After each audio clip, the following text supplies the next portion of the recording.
welcome back guys. Nag-retouch muna ako, nagpaganda ako ng konti kasi para nakakaya naman sa inyo guys. So above now, this is the part 2 of the processing of our business permit. So ngayon, nag-stop over tayo. Kailangan pag pumunta po tayo ng City Hall is kailangan po nating mag-online. So, ipapakita ko po sa inyo kung anong website po kasi kailangan daw kasi mag-online para magkumuha ng appointment para sa business permit. So, ipapakita ko sa inyo ang website, okay? Pagka punta nyo sa City Hall, ang ibibigay nila sa inyo is this. Ito po.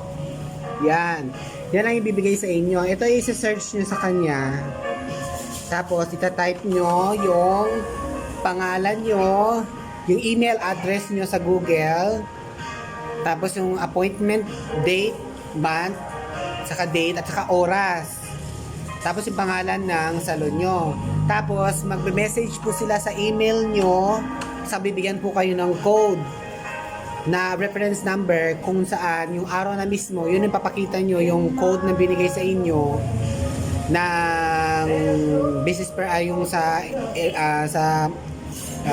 Calamba City Government yung website bibigyan sa inyo ng schedule kung saan kayo may appointment, yun ipapakita nyo yung code na yon.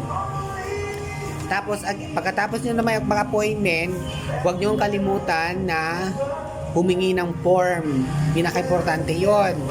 Kasi nung pumunta kasi kami nung last time, hindi kami binigyan ng form. Kaya nung pumunta kami, nung kumuha na kami ng mga requirements, kulang pa pala. So, ito yung form na ibibigay nila. Ay, kukunin nyo po. Yan. Kailangan ang ilalagay natin is new application. Yan. Tapos, ito yung mga requirements nila. So, babasahin ko po sa inyo ang requirements nila.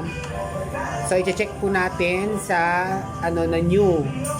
Ako kunin yung documentary requirements is yung DTI. Ito po siya. I-check po natin yan. Tapos, pangalawa, the order of payment for barangay business clearance. Yun na yung sinasabi ko sa inyo, binabanggit ko sa inyo, yung certificate na clearance na binigay ng barangay nung kumuha tayo ng form sa barangay.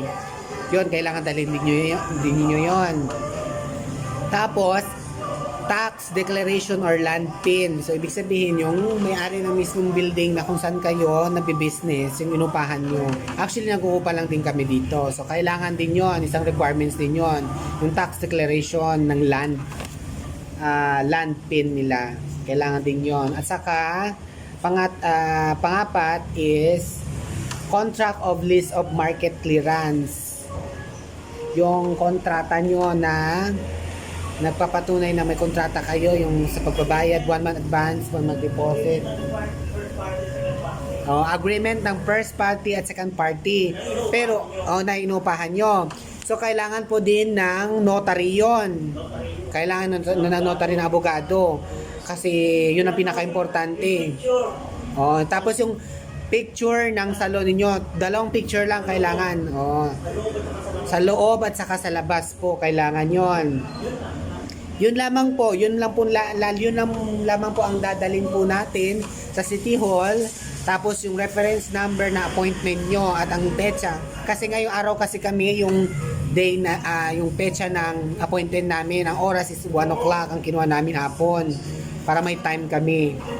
So kayo, kailangan ninyong kumain muna bago kayo pumunta doon para may energy kayo kasi it takes a long process talaga. So, babalikan ko po kayo in just a minute while we're going to the City Hall. So, thank you. See you in a minute.